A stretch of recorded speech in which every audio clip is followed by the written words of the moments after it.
Okay, we are live. We're back at it. It's Hey Hey Chicago Sports. It's 6:12 p.m. 8:23 2026. It's 132 game of the Chicago Cubs. Last time, just double checked to see what the score was because they were winning 16-2, bottom of the eighth inning. So I think it's safe to say that they should win that game. And we wanted to air this, right after this Cub game because they lost 3 in a row. Well, yeah, and we wanted to see how positive or negative we were going to be. Well, but they also lost. Did they lose a series to the White Sox recently? The second one. No, they won that series, but now they lost the series to Seattle. Okay, because they've gained no ground from what they were last season. They're in the same spot where they were last year. We looked at that, and we looked at it after the amount of games, and they are now. Now they're 1 game better. 1 game better. Before this game, they were exactly 18 games over 500. Last year at this time, after the same amount of games, they were exactly 18 games over 500. Okay, but they're in the same. In all fairness, they're in the same seeding, playoff positioning. And I don't really know where to go with this. You're the man with the agenda, so. A couple, and because we're gonna roll. I want the first thing again, the Pete Crow Armstrong update. Okay, again is because this is a potential MVP season. Yeah, and I'm riding this. I've been banging this drum, and you notice I called him Pete Crow Armstrong because that's his name. Now I don't refer to him as PCA nicknames, Mr. Blue Hair, MVP. It's Pete Crow Armstrong. But anyway, up to date. Now, I'm going to give you his current stats. Currently speaking, he hit a homer today. He's hitting 278. Okay. He's got 140 hits. Okay. He's got 33 home runs, 83 RBIs, 152 strikeouts. Okay. Now remember, these stats are slightly elevated because again during the month of June, he went nutty and batted 387. So. Things are slightly inflated, and I don't want to bore you with the rest of the season, but I will give you his batting average. The rest of the season, outside of that hot streak, Pete Crow Armstrong is hitting 242. Okay, so, and after the All-Star break, he's only hitting 241. But with that in mind, I think I can include you in this. We are kind of getting tired of hearing the Pete Crow Armstrong for MVP. So I did a little bit more research. And I went on... You went on Fangraphs. Went on Fangraphs, because everybody uses Fangraphs. If you listen to ballgames, Fangraphs says this, Fangraphs says that, Fangraphs says... So if Fangraphs is saying it, it's got to be pretty true. Now, I went with categories of average, hits, home runs, RBIs, walks, strikeouts, and fielding percentage. Because everybody's now saying he's MVP because he's the best center fielder. Well, ladies and gentlemen. He's not. He's not even. Ladies and gentlemen. His batting average overall in the National League is 15th. 15th! How is that MVP? Say that again, please. How are you the MVP if you're the 15th fielding percentage guy? Hits! He's got 137 hits. You know what? They only give you the top 10 on Fangraphs. He's not in the top 10. So once again... Why are you the MVP? Okay. Why are you considered for MVP? And these are all National League. So even if we included the American League, he's probably even lower. Well, that's the only thing. Right. Well, there's two MVPs, one of each conference. Right. Now, how are you? Whatever. National League. He's got 32 home runs. Sounds good. He's 4th. Not 1. 4th. RBIs. Now he's got 3 more, but before today's game, he was 10th in RBIs. Walks. Everybody's now saying he's walking a lot. Kyle Schwarber. He's walking a lot. You want to know something? He's not in the top 10 in walks. Kyle Schwarber have 20 more walks than him. Yes. Okay. Kyle Schwarber hit a game-winning home run today, by the way. Yeah. He has 152 strikeouts, and on top of it all, they are listing on Fangraphs the top 8 center fielders who are, I think they're listed at 8, because I think those are the 8 that are eligible to win a Gold Glove. There's 8 center fielders. Do you know where Pete Crow Armstrong rates in those 8? No, just say it. 8! Last! Why are you screaming? He's last in available Gold Glove in center field. He's not number 1 in any statistical category, but they got him. No, I take that back. He's number 1 in WAR. I don't know how you figure WAR. Well, WAR means shit then, because WAR must mean shit. Because if he's not in the number 1 of anything, Correct.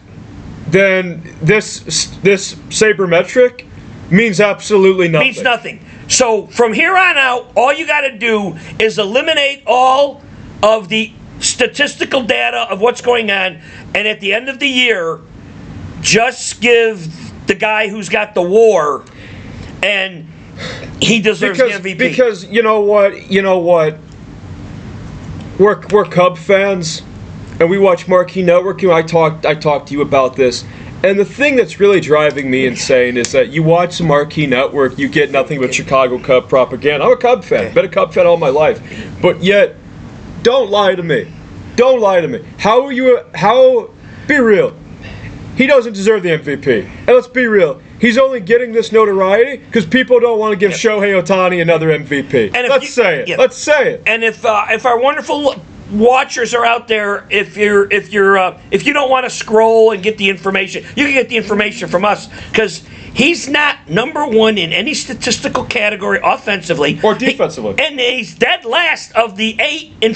He's got the most errors of the center fielders. Now, he's got, if you look at Fangraphs, he's got the most attempts, but I think he's got the most attempts because I think he's in the way, if you watch him play, he's in the way of... Yeah, he doesn't play his position properly. No. And why are you going over and cutting over and getting balls away from Ian Happ? And Ian Happ's got the best fielding percentage on the team. And I'll go a step further. Hey, Peter, hey, remember the game-winning home run ball that went over your head? It was game over. You knew it. You should have already known. That was the other night, yeah. Why are you jumping, performing a fake jumping 30 feet over your head? So, again, we don't want to beat the drum up. You know how we feel about Pete Crow Armstrong, but we needed to enlighten you, and because if somebody's out there, if our youngsters out there going, Pete Crow Armstrong should be, no, he's not number 1 in anything. And here's the other thing. If the Cubs don't make the playoffs, which they're in danger of not making it, by the way, look at the teams they have to play right now. We can bring that up right now. They got lucky today. Let's talk about it. We got lucky today because Philadelphia won again because Schwarber had a game-winning home run. The MVP, Kyle Schwarber, the real one, the real MVP of the National League, hit a home run, and now Philadelphia has won 9 in a row. If the Cubs would have lost today, they would have had a 1-game lead for the best wild card spot in the National League, and they would have only had a 3-game lead over Arizona or San Diego. And you know who the Cubs have to play on their next road trip? Arizona. Tomorrow? They have to play Arizona. If Arizona were to sweep them... You know who they play after that? Milwaukee. And they got 7 games with Milwaukee. So everybody who's sitting with the Cubs stuff, we should be a little bit fragile at this time. And if you're a real Cub fan, you should know your history. Yeah. And many of you simply don't. And I've heard people, say, well, they're very comfortable, because they're 18 or 19 games over 500. You know what? You know what? They were 20. What was you said? 20 games. Their high water mark last week was up to 21 over. Okay, so you're 20 games above 500 in August. Throw a damn parade. In reality, you're a 4th place team. Throw the parade. Yeah. So throw the damn parade. So we wanted to give you the Pete Crow Armstrong update. Okay. You know what? Take that as you will. Yeah. You know what? Because I know you got so much there to go, but I said let me say this. I want to say this is my figurehead point here. The real reason why I'm so damn frustrated, the best way to describe it, you were born September 25th in 1960. I was born March 12th, 2002. I caught the tail end of the hardships of Cub fans of your generation have suffered and experienced. I'm old enough to remember when the Cubs were a national joke no matter whatever that they did. It didn't matter how good Mark Pryor was. It didn't matter how good Kerry Wood was. It didn't matter how good Carlos Zambrano or Ramos Ramirez or Alfonso Soriano ever were. They were a joke because the team they played for didn't win a World Series in over 100 plus years. 108 years. Took them a long time. Now, granted, they won multiple different, National League champions, division champions, and wild card games, and what have you. All well and well. They were a joke because they didn't win the big one. Now, here we are in 2026, 10 years removed of them winning the world, and I get it. I understand. Winning is hard. It's difficult. I'm more than aware of it. But the best thing that could happen to the Cubs right now is Anthony Rizzo and David Ross doing not one, not two, but almost 20 different versions of a reunion talk show, when in reality, because if they weren't doing that, because, hey, $8 million man Craig Counsell, they would really be on your ass if they weren't doing that right now. Because they're not any better. You're not any better. And now I turn on Marquee Network, which growing up when I was a kid, WGN would just say it as it is. Dave Kaplan, Channel 64, would just say it as it is. But now I have to get lied to every day on how good my team is, when in reality they're simply not. So don't lie to me. So Armstrong, when you're, I gotta believe, and I'm gonna leave. We'll go to the next thing, but I gotta believe that in order for somebody to be an MVP, you gotta be number one at something. And then what they were saying towards the end after he hit his home run, they said, did you know that Pete Armstrong is 90 points better in slugging percentage than he was last year? Okay, and they said that's the biggest gap. But you know what? His slugging percentage last year sucked so bad that that's like the White Sox. I always said the White Sox lost 100 games for 3 years. They lost 120 games one year. In one of the last 3 years. So I always said, if they won 70 games, Will Venerable should be the MVP or should be the manager of the year. But the bar was so low. Pete Armstrong's statistical stats last year were so low that he's making strides, but they're still not number one strides. You know what? Dansby Swanson, in all fairness, should be the MVP on the Chicago Cubs. The Cubs, I believe, are 2-3 without Dansby Swanson since the oblique injury. Okay. And we're nearing playoffs, so. Yeah. All right. So you got the Pete Armstrong update on that. All right. We're going to talk about the Bears at the end, but we want to touch upon this, and maybe you're aware or not aware, that there's this new policy rule. College. This is the college football. Yeah. I don't know what term you want to use, but anyway, that right now there's this rule in college athletics, but since football is starting, it's prevalent in football, and it could also work in basketball, but it hasn't been talked about. And other sports as well. And all the other sports. Okay. But football and basketball are the two big ones in college. It probably could work for girls softball and if they wanted it or whatever. But anyway, there's this rule of instead of every year kids going into the portal and transferring, that they kind of put a cap on it, and it's you get 5 years to complete your athletic participation. So if you enroll in school at age 18, you got until you're age 23 to get out. If you happen to have a late birthday and you're 19, you got till 24 and you're out. Okay. So that just started this year. But again, it had to be some legal eagle blowing smoke up the dresses of these players. And they said, well, since these kids can do it, why can't you do it? And now they're going back to say that if you enrolled in college in the year 2022, you have 5 years. Now, that being said, you got 5 years. But with that being said, there are now, the last I looked, 18 players who did not get drafted in the NFL. They did not get drafted in the NFL. In all 7 rounds. They were never drafted. They never got drafted in all 7 rounds. Okay. But they became restricted free agents and went to an NFL training camp, signed some type of NFL contract to play in the preseason. But September 1st is when the NFL teams have to finalize their final rosters.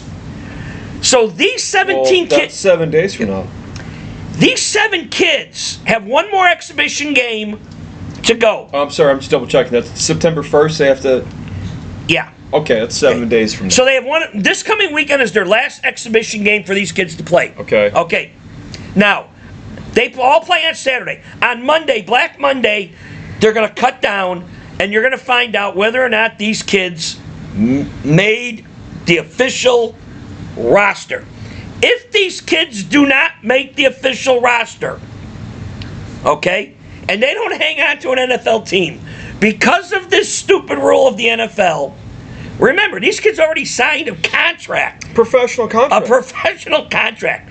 They're running around playing in 32 NFL stadiums in preseason games. If they don't hang on, they have the ability to go back to the Fighting Illini football, wherever the hell they came from. But you have the ability to go back to the school that you came from. If that school don't want you, you then can go in the portal and somebody else can take you. Yeah, and then you'll get signed up to get forced to go to an internship, apparently. Okay. Now, my question during this whole thing was, you're going back to college. Yeah, which is an academic setting. Academic. So shouldn't you be taking some classes? And you tried calling in. I tried to call a couple of sports shows and they couldn't get through and whatever. But I heard this morning that one guy already... So what, is that the LSU guy? I think it's the LSU guy who... Gonna go to a golf course or something? Yeah, he's gonna go back to LSU. Okay. And LSU's going to put him on an internship. With Lane Kiffin. Lane Kiffin's the coach there. He's going to go back to LSU. They're going to give him an internship at a golf course. He's going to go back to college. He's going to get NIL money. And play another year in college. Okay, let me say this. And in our local news here, and I'm going to use a name, they interviewed Brett Bielema from Illinois. And they got the name wrong. They called him Yeah, the guy could pronounce it. But anyway, I don't remember how they phrased it. And I'm not his name wrong. I don't want to disparage anybody's athletic ability, but they used the example of Hank Beatty from Rochester. What if Hank Beatty gets cut and Brett Bielema said, we have our eye on him? He flat out said that. He said that on... He said that. So I could kind of say it. It's not... you could go to the Channel 20 News in Springfield, Illinois. He said, yes, we have our eye... Because why not return back to the school you came from that you ran all those routes from? Okay, but here's the reality. Now, will he do it? I don't know. Would he... If forced into it, if he had no other choice, maybe, perhaps. But the reality is... And this goes for everyone, not only Hank Hank Beatty. Beatty, thank you, or fighting Illini Night Football or anyone else. This goes for every person I'm going to say this about. You're, in all fairness, you're no longer at that point. I mean, with the NIL money and whatever, they're given NFL level contracts as is anyway. Yes. Basically, and anyway, the standard went from being, because again, this is why I never really cared much about the college athletics a whole lot as a kid, because I saw through the garbage of where, oh, we hate the NFL because they're complete mercenaries, they only in it for the money. Well, so you try to tell me everyone on the Alabama Crimson Tide never wanted to be drafted? Try to tell me everyone on the Oklahoma Sooners football team never wanted to be drafted? Oh, really? Okay, sure. But anyway, now you've opened a Pandora box, and how long has it been? Like, all of this? This is the first season. No. I mean, what? Everything. From the NIL to the transfer portal to this. How long has this been? Well, NIL, the concept about paying players something probably has been in the last 6 or 7 years. Okay. Then it went from that to where NIL really came prominent probably in the last 3 years. Okay, so in all fairness, really, the last 3 years, things have gotten so bad for athletic programs to the bad point where they can't keep up with it, and many of them are damn near going bankrupt because of it. So now you're now essentially bringing in an NFL level talent. Well, that individual, the guy at LSU, he better be a Heisman Trophy candidate. And the other thing is this is just the first year. I'm not kidding. And there's 16. What happens next year if it doubles in 35 or 40 or 50 guys? You sit back and go, you know what? I could return if I get cut, all right, after 3 preseason games, and because you don't know for sure whether or not any of the, and we're not going to say whether or not they have degrees or not. Well, let's be real. I mean, we don't know. Okay, we don't know, but I don't think those colleges care what their classes are. Okay, anyway. but if they have degrees and they get cut, the logical thing would be, I'm going to take my degree from wherever university you came from and apply that to a real job in the real world. But if they're sitting back going, maybe I don't have a degree. I played but this gives me an opportunity to go back. Now the problem with that is schools. Yep.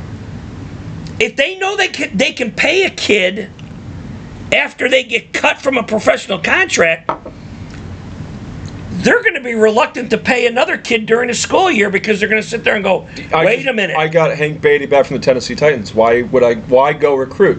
Why recruit at that point? Yeah. Why am I going to pay this marginal wide receiver as a freshman NIL money when I got a guy who already played 3 professional games? Well, and the other sidebar of it is, and is better than anybody I got. Well, and the other side factor that is all these semi-pro offshoot football leagues, like the XFL, the brand new, I guess the Arena Football League is coming back. The USFL, and hell, even the Canadian League to an extent, which is a real professional league, they're all going to suffer now because all these players who fizzled out of the NFL, they've always jumped to the Canadian League or whatever. Now they're just going to sit back and go, I can go back to Indiana and get NIL money. I can go back to LSU. I can go back to Ohio State. I can go back to Minnesota. And I've never been a proponent of we got to pay these college athletes. Okay. Let me say something. You already had a good ride. You already had a good thing going. And a second thing of it is, no one was ever saying give these people millions and millions of dollars. God no. The Philadelphia Phillies gave an 11-year-old child a couple, $15 million. I mean, it all started where we got to pay because the big argument is, well, if the college coach could bail on a team to And get that a better never should- job. That should not have been allowed Okay. in the middle of the season Yeah. anyway. So anyway, certain guys do it all the time, but mull that around. That's up there now. So once again, after next Saturday, again, if you were now the hitch was if you were an unrestricted. So, but if you got drafted and get cut, that don't work. It's it's players who did not get drafted. That's the hitch with that thing. So if you were a 7th round guy and you get cut, this doesn't apply to you. So this will be Brendan Sorsby's future. Possibly. Now, Sorsby, In some version of it. well, now, if Sorsby's over 24, again, there's an age limit too. If you're over the age of 24, and I think Sorsby is, this doesn't apply. Remember, 5 years from the time you were enrolled in 2022, meaning if you were 18 when you got into college, you got till you're 23. If you were 19 and got into college, you got to 24. This is going to keep the Brandon Sorsbys who are 26 and 27 years of age not to play college football anymore. It's, you know what? But that's a different story all in itself Yeah, anyway. but we're anyway. using his as an example. But anyway, mull that around and think about what's going on with that. But that's a new thing now, and it will be a big deal after next week's games. So look next Monday for Black Monday I'm for sorry, people I who didn't got cut and who are restricted free agents who might go back to college, and away we go. Okay. So What's on the agenda? now, do you want to roll into? Yeah, why not? Okay. The IHSA stuff? Okay. Okay, why not? Because, so anyway, I didn't really think anything of it until driving home last night. So anyway, we went to a high school football game last night, which you coached high school athletics, and I played high school athletics, and so did you. But anyway, we attended at Illinois Wesleyan, which Illinois Wesleyan is a tremendous school, amazing college, and whatever. If anyone wants to go, if you can, Football get through field was yeah. Anyway, little yeah. par. Well, anyway, Illinois Wesleyan is a Division III college, and it's where only smart kids go, basically. But anyway, they hosted a mutual ground football game between Sacred Heart Griffin and Lincoln Way Central, which it was a fun game. It was a great game. Well, not a great game. I mean, there were like 9 penalties. it was a good fourth quarter. It was a good, yeah, that's a better way to put it. But anyway, Sacred Heart Griffin, for example, and this is kind of a lead up into what I'm very familiar with them, and so are you. But anyway, they've won multiple different state champions, and they have all these great, athletes who play for them and whatever. But they're a private school. They're a private Catholic 4A, 5A, depending on what year that they are. But they like to be in that level. Well, you're exactly right. They are. Yeah. But the terms that are used under the IHA is they're a non-boundary school. Because That's the terms they Because use. I'm trying to talk about this without giving away where Okay. where we live. But it's but anyway, long story short, Sacred Heart Griffin wins on this miraculous Hail Mary play that should not have happened. And anyway, so that takes place, and then we go to dinner. We go get Schooners chicken. Yeah. It was very good. Chicken wings at Schooners. In Bloomington, Normal. It's awesome. If you ever get a chance to go out there, it's awesome. Bloomington, Normal, Illinois, Schooners is awesome. But anyway, we're sitting next to this table, and it's all Sacred Heart Griffin people. And they're like these middle-aged people. And they're just complaining. You won the game, and you're already complaining about everything. Okay, so anyway, high school football games have 9-game seasons. So Lincoln Way Central, they're 0-1. Sacred Heart Griffin is 1-0. So basically, if they lose 7 more games, they're done. Because now you have to win 3 games. Well, you can mathematically get in. Okay. It's not a guarantee. And this is the meat and potatoes of what we want to talk about But here. there will be teams, high school teams, with records of 3 wins and 6 losses in the state playoffs. Okay, now, there's an old adage, any given Sunday, anything can happen.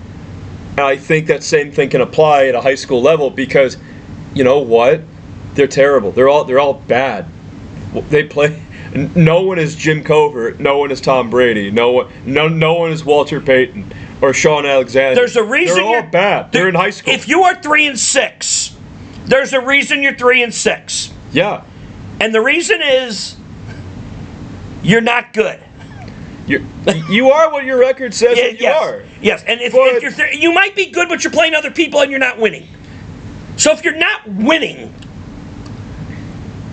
do you need more teams in playoffs that have not won? Well, what's the point? What's the point? My real question to the IHSA, what is the gimmick? What's the point? What do you benefit from it? I know it's one thing, it's money, but why have? I don't ever thought anyone was talking about, hey, we want to have a 3-6 team in the playoffs. I don't think that was ever a topic of conversation before. But oh well, that it's out of my hands. It's out of my jurisdiction. So I can't really talk about it. And for those people out there who are, I'm going to say, pissing and moaning that in football, that the non-boundary schools, i.e. private schools, i.e. Catholic schools, Because most private schools are Catholic. are winning, and winning state championships. Because every year there's 8 classes, and I think there's at least 5 or on 6. I think some even given years, 7 of the Catholic schools have won state championships. And, you know, what's going to happen is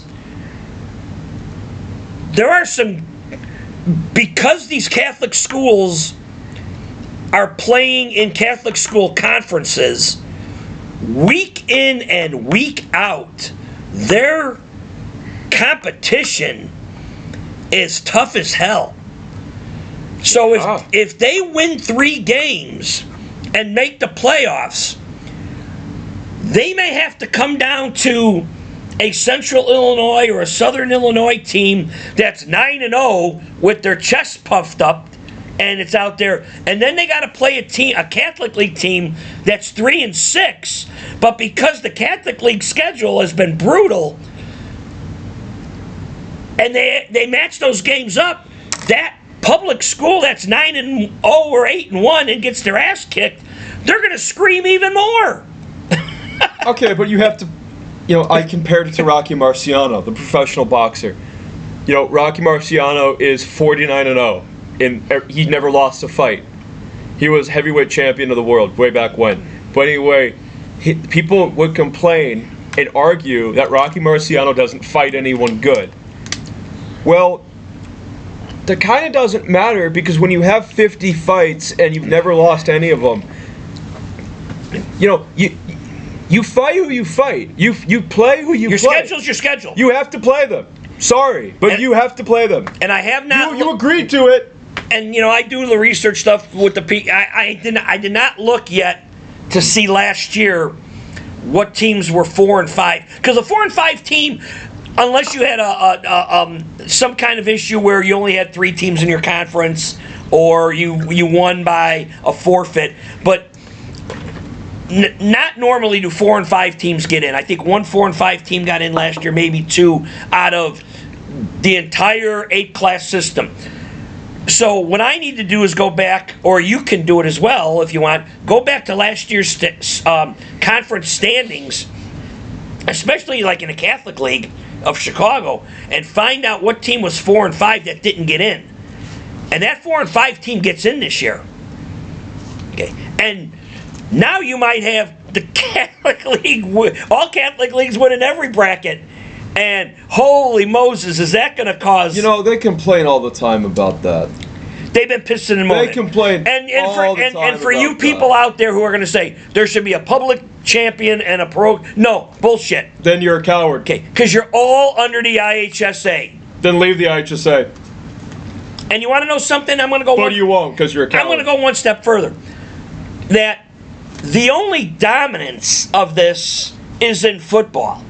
Look up all the other sports and see how many public schools win. Okay? In what? When was the last 1A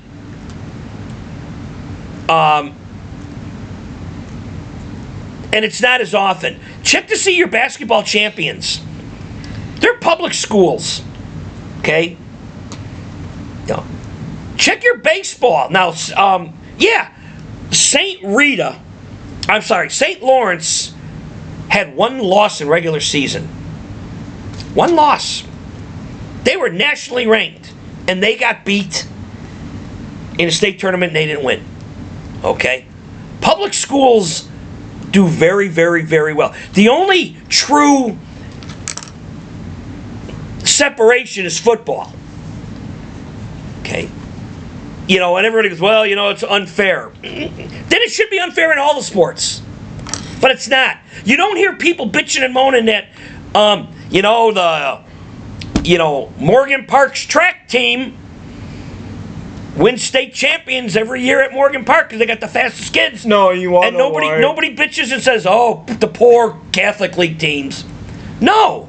And you know what? I played football. I did. And I really want to say this, but the school I went to, there was an Olympic swimmer. My freshman year of high school, the guy who went to my school swam in the Brazil Olympics. And you know what? Around these parts where we're in, surprisingly, there are very few people who ever address him, who ever acknowledge his gold medal achievement. He's a gold medalist. He's a gold medalist. He swam for our country. But this nonsense about... But anything football related, people just whine and complain. Oh, you know what? But it's football. It's a tough sport. But why is there so much whining and complaining? And by the people who are involved with it. And then they'll be whining. Not so much parochial or non-boundary versus boundary schools. They'll be whining to say that the Chicago Catholic League teams, and I'm going to say it openly, the Chicago Catholic League football area Catholic League schools dominate football statewide, and everybody knows this. But now you're sitting there going, you know what, we're a very good parochial school downstate. In 4A. Or 4A or 5A or whatever it might be. You're good in 4A. Okay. Now, you might have to play one of those Chicago Catholic League teams with a record of 3-6 in a playoff game, and then you're going to sit there and go, this is not fair. Well, then why be involved with the competition at all whatsoever? Okay. You're 9-0 or 8-1 or whatever, and you're playing the 3-6 team. Okay? Because on paper, a 9-0 team should beat a 3-6 team. But if you look deep enough, the 9-0 team might have played, nobody.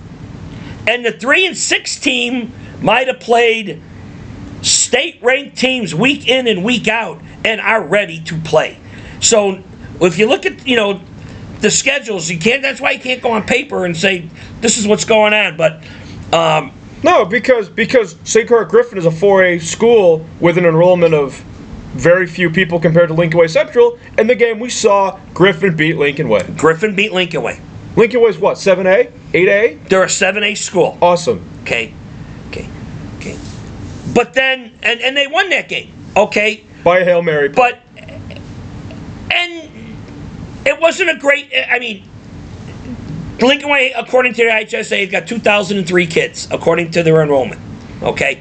And they have more people to pick from. Okay?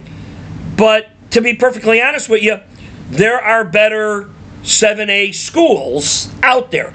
Now, if Griffin were to play another 7A school that's much greater and had lost, they would sit there and go, we have no business playing this school. Well, of course.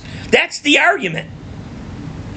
So, and it was a great game. I mean, but now if you're Griffin, you sit back and go, you know what, we beat a team that's got 2,000 kids. But the other thing, we might be pretty good. But the other thing that they were complaining about, and I don't really know how to say this, but people of Sacred Heart Griffin at the dinner table were complaining about 3 home games.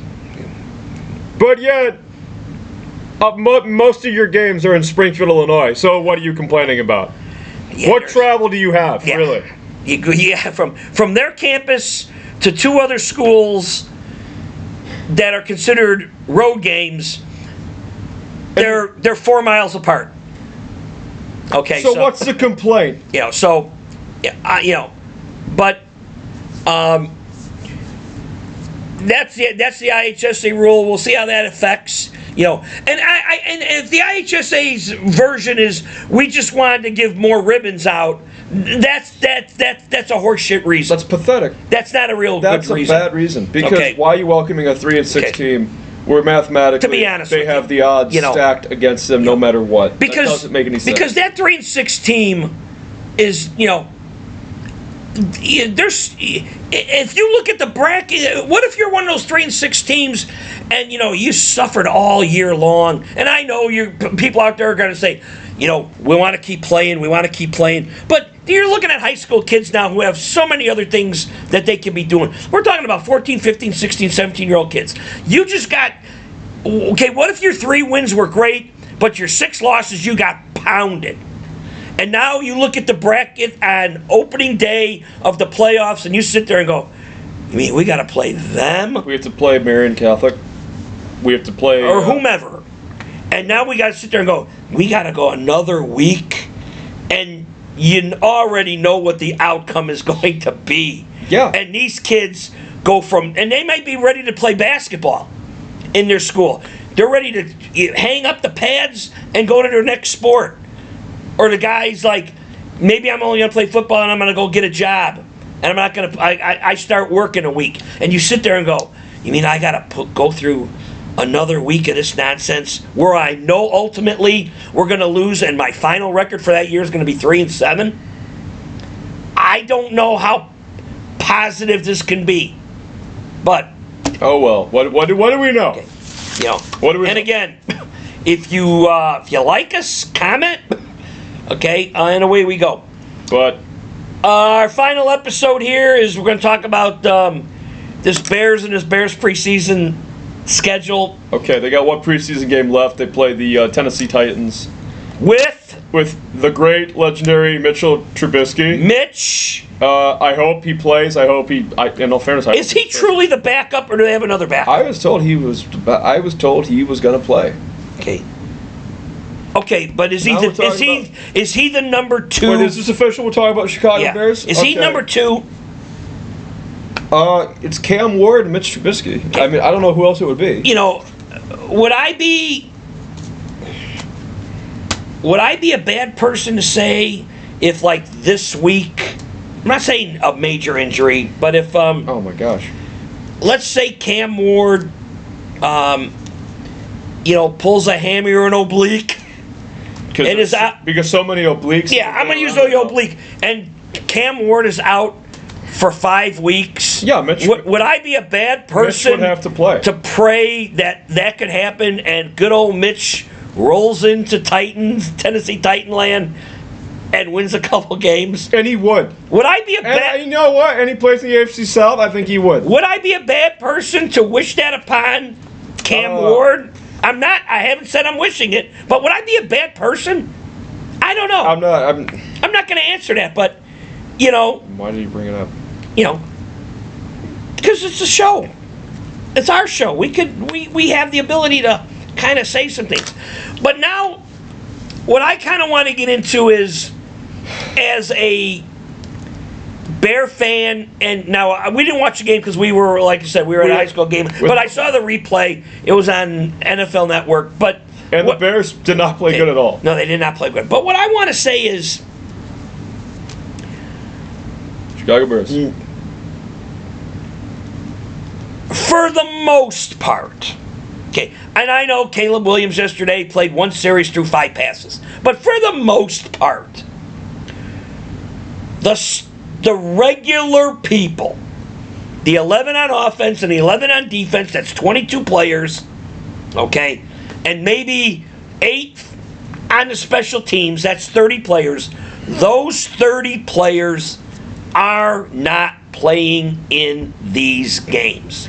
Okay, but So why the hell are people lining up, sitting down, getting their snacks ready? well, we went to a preseason game. We went to a preseason. We had a fun time. Well, we went to a preseason game because, Mitchell Trubisky played for the Buffalo Bills. and he lit up the Bears. Oh, he destroyed them. He destroyed them. And Justin Fields played like garbage, which Right. was a But- foreshadowing okay. of what was in the future. And now all these commentary guys are saying that these what do they call them, attached practices or joint practice. joint practices between the two teams Okay. during the week when you have your number ones against number ones. Okay, but there's no major contact. It's like their number one defensive back is guarding Roma Doomsday, and Caleb Williams is throwing the pass, or whoever it is. And we never see that unless you're at camp, Well, you don't know if it's ever real. and you don't know if it ever really exists. Well, this is my concern. And I said this last night, and I said this today at dinner. Once upon a time, there used to be 6 preseason practice games. Like full joint, full contact, 6 preseason games. Now there's 3. And now there's also talk of possibly doing away with the preseason because for that very reason. They don't want players If they go Well, 18 games, Yeah, yes. yeah. If they want to, if Goodell wants to go 18 games, and that's talk. Yes. But anyway, my concern is, and again, Chicago fans, I've been, you know what, and if you've seen the show, and don't worry, I'm not going to go crazy, but I'm going to say it. If you've ever seen any episodes that we have done, you would know that I'm very critical about Chicago media. I'm very critical about the Chicago fan base. I'm very, very critical. I'm very critical. But right now, let me paint you a narrative, which is all true. Caleb Williams is entering year 3. His contract expires the 4th or 5th year? Well, 5th year So is when it expires. Okay, so thank you. Back to my point. Caleb Williams is entering year number 3 with the 2nd season under head coach Ben Johnson. And the offensive coordinator, I think, is gone. Oh, I know who the I know who the coordinator is. Well, because they have a new one. That's why Yes. I mentioned it. And because he is now the brother of the head coach of the Cincinnati Bengals. The guy's name is Press Taylor. Okay. Is the new Okay. offensive coordinator. So, my point being, Caleb Williams is entering year number 3, 2nd year with head coach Ben Johnson in a first season with a brand new offensive coordinator and a brand new number 1 receiver because DJ Moore is gone. Even though a lot of them are still coming back. And on top of the matter of it is, you drafted another tight end and you have a brand new starting center. Wouldn't you think you want Caleb Williams and the rest of the offense to continue? Like, wouldn't you want them to... You want to know for sure that they can conduct a simple, safe, healthy offensive unit. You would want to know that for sure, right? I read this morning that Like, that doesn't concern any of you? maybe the great Missouri guy, Luther Burden. he's got a groin injury. Of course and he does. It's sort of a he may not be ready for week 1. But no, tell me, did anything I say about being how you should be concerned? Because I just named you 5 or 6 different question marks. No, I just named you that. your starters should be playing Game number 3 of the preseason, yes. in game 3. Yes. Okay. You know, and now people will bitch and moan because the magical story that I will share with you is years and years and years ago, I was in a fantasy draft league, and we had a fantasy draft, I remember this. and You drafted Rex Grossman. I didn't draft Rex Grossman. Another guy wanted Rex Grossman, and Rex Grossman was a starter for the Chicago Bears. And within 2 picks after the guy selected Rex Grossman, we're watching the game at the draft. Rex Grossman breaks an ankle, and he's done. Okay.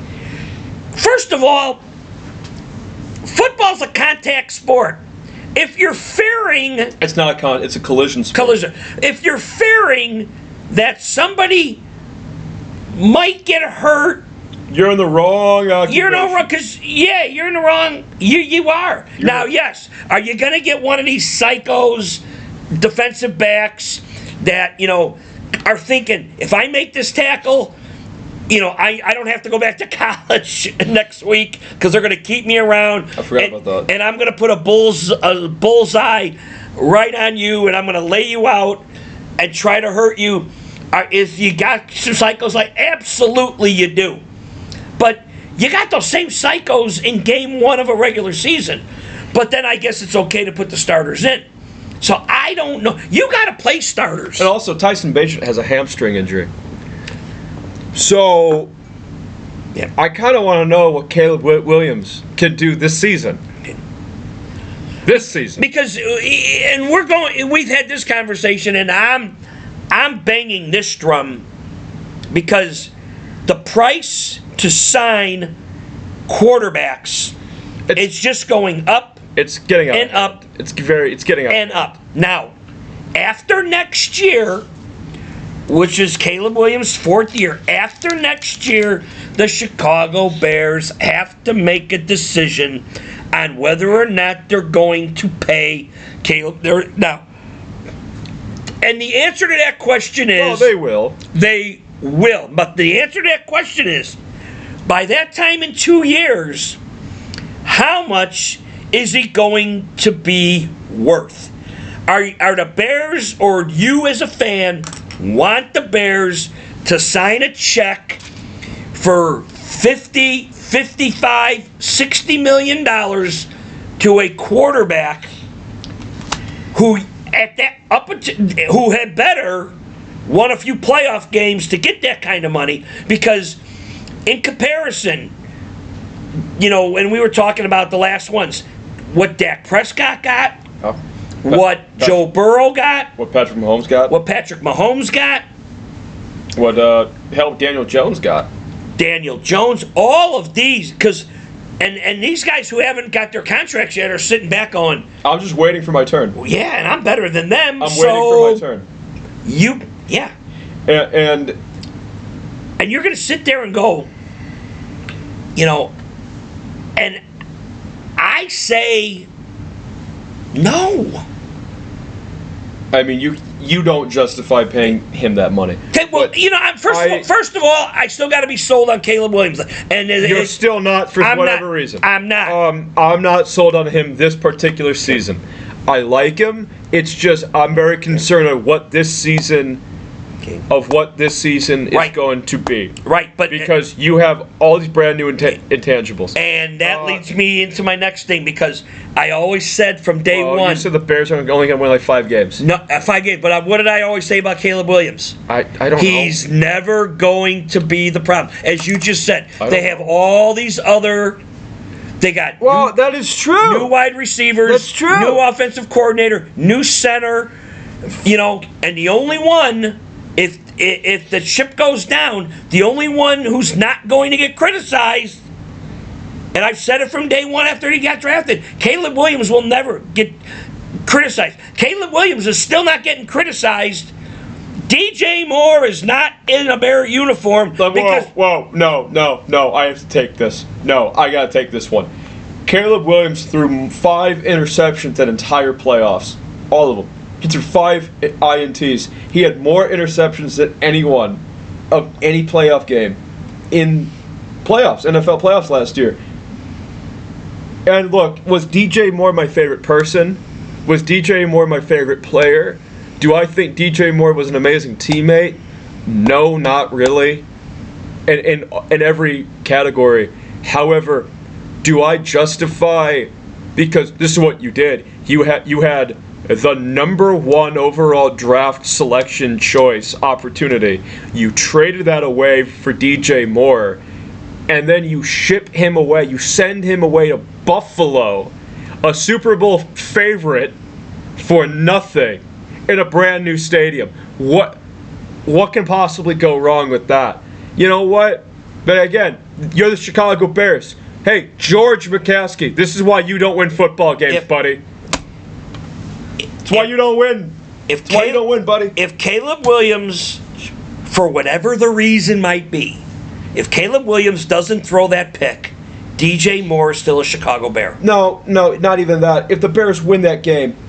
Okay. But the reason they lost that game is because Caleb Williams threw an interception. You shouldn't have been throwing the football. You should have been running the football. Everybody said that DJ Moore ran the wrong route, and then when he ran the wrong route, he did very little to try to not have the guy pick the ball off. But again, it was always negative DJ Moore. But if you got 2 eyes and you saw that play, there's somebody else deserves some criticism, and there has been zero. Well, you know what? I said it last night. They Darnell Mooney'd him. Justin Fields in Cleveland, when they were 8-9, underthrew a pass to Darnell Mooney, Chicago Bear receiver, bounced at his feet, and they all blamed Darnell Mooney for not catching a pass, and they traded him to Atlanta. Good idea, George. Good idea. And you'll wonder why you don't win. Okay, well, I think George is so removed. Then sell the team. From personnel. That's why you got Kevin Warren. That's why you got Ryan Pace. That's why you got Poles. Ryan Poles, Kevin Warren. Hey, I got a message to you. If you don't take us back to the playoffs, you better pack the bags. Okay. It's not, because right now we're having to hear more about a stadium. And yes, George is at the very, very top. Well. Okay. It's been the top for 15 years. Okay. Done nothing. Okay, but I'll use this analogy. Gotten us nothing. Okay, I'm going to use this analogy. Trump's the president. He runs everything. How? Let me finish. Okay. Let me finish. Okay. Trump runs everything. Okay. But Trump really don't know what the hell's going on in Illinois. J.B. Backribs does. Okay. So the shit that's going on in Illinois, Illinoisans can't yell at Trump for the disaster that's going on in Illinois. That falls under J.B. Backribs. The Bears, you're yelling at McCaskey all the time for everything the Bears are doing. Yeah. He's the common denominator. But in the middle of those things, the current J.B. Backribs are Warren and Poles. And they got to take a lot of the criticism. I don't like. But you go right to the top. Well, yeah, because you're the common denominator, George. Sell the team. Okay. Sell the team. So. And by the way, you want to tell? Do you have anything else to say about your experience at the affair with the particular Chicago Bears? Yeah, real quick before we close, I'm waiting on a reply. Check this out. I'm waiting on a reply. As I was walking out of the fair,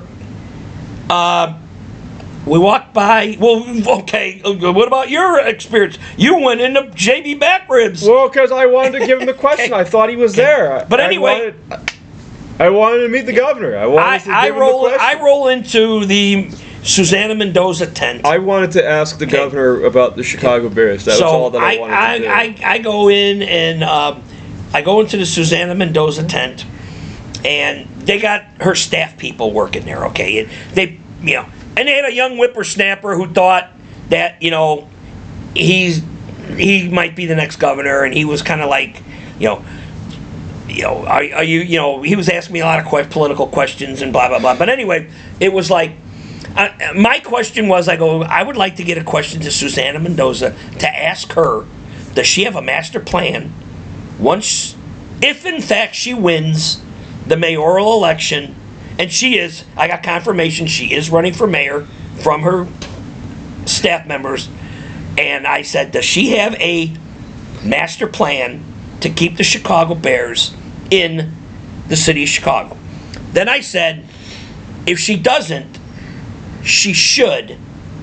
And I said she should run on the platform, and the platform only of I will keep the Chicago Bears in Chicago. But you then the whippersnapper goes, so you want to raise taxes? And I said, first of all, no one has ever said how much the taxes are going to be raised. And then this guy goes, well, if we do it for one project, we got to do them for all. No, you don't. No, you don't. Okay? So then I'm talking to this other lady, and she goes, well, these, whether she was humoring me or not, she goes, these sound like some questions. And I said, is there a plan? And she never gave me a definitive no.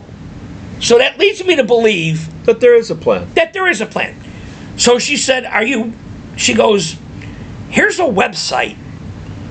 You can write in like an email. Like you can dear Susanna, talk to Susanna, down the website. We found it. Well, so I sent a letter, a narrative in my bad punctuation and whatever, and sent it to Susanna Mendoza's, and I got a reply and it said, it was a robot automatic. It was the automatic robot thing. Thank you for your interest. Thank you, citizen, for citizen X, Y, and Z. A staff member will read this thing and get back to you. Probably never. And that was on Thursday or Friday. So Monday, the fair's done, and business as usual on Monday. So this week, I'm wondering if I'm going to get some type of response. That would be awesome if you do. From Susanna Mendoza. That would be pretty cool if about, what's going to happen. But normally, sometimes when you go into these tents and you ask these people questions, they sit there and immediately go, no, I don't know what the hell you're talking about. There was no denial. There was identification that Mendoza knows what's going on with the Bears. So I think the minute she announces and wins, there's going to be renderings and there's going to be drones over the parcels of land that the Chicago Bears are going to stay in the city of Chicago.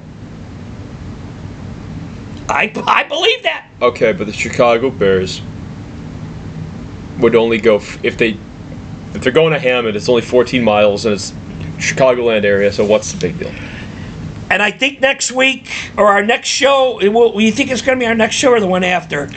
The whole breakdown of the Bears' schedule and the true... We can do that. We can do that after this.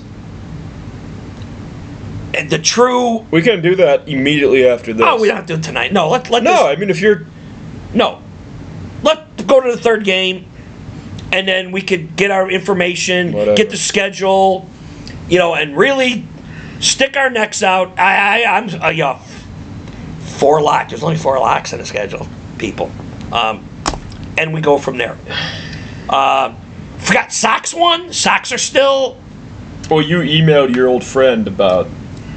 clipping away. The possible... Sox didn't win. I was, before the Cub game and the Sox game started, I was a little worried. You were a little nervous about both of them trying to get in.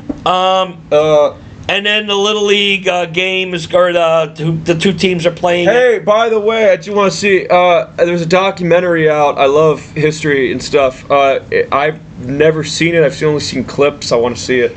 The documentary about the Jackie Robinson Little League baseball team that they're from Chicago, so that's why I'm mentioning this. Do you use the word cheated? Well, I mean, if you had a bunch of people from Boundaries that... The long and the short of it is they found out people's residents were outside the boundaries of where their true Little League should have taken place. And then you got some of these family members that are kind of playing... Well, we didn't know. We didn't know. They kind of put the dumb hat on and I didn't really know. This is what they said. They interview all these people, and I saw only one interview, but I guess, this like scandal in like youth little league baseball like ruined this guy's life. Yeah, it did turn out well. But anyway, but this is the time of the year where, so if you're watching the Little League World Series, and you got to hope that everybody's got legit residencies. And the other one was funny of where it was, what was it? It was some team. They had like some 20-year-old guy who is like 5'4", and he was a pitcher, and he was like striking everybody out. Yeah, I can't remember it. Yeah, That one's funny. That one was funny too. Okay. But then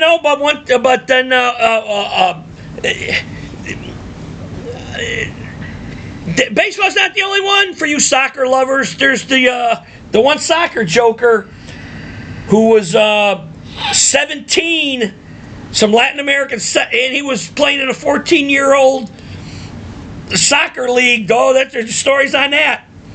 So it's just not the baseball stuff. No, but anyway. We're gonna get going. I think we've touched base on everything. We're gonna post this. Do you have anything else to say? No, we're gonna get this rolling. We're gonna post this tonight to our regular people. Again, share it with people. We want the. We're getting better traction. We are getting better traction. Much better because it's been. Yeah. It's been a full year of us doing this, really. Yeah. And we're sending stuff out. I got some group texts to some people, and they're seeing it. But share it with people. Forward it to the people you know. Like, comment, subscribe, and all that. Yep. All right. Anyway, Cubs and Arizona Monday, Tuesday, Wednesday, and we'll check you at the end of the week. I gotta get Landon on this. Okay. He's a Diamondback fan. Okay. We'll check you at the end of the week. Hey, and Landon. give you updates. Landon, you gotta see this. You gotta love this. Anyway. All right. See ya. Bye. Hey, Chicago Sports. Hey, Chicago Sports. Signing out.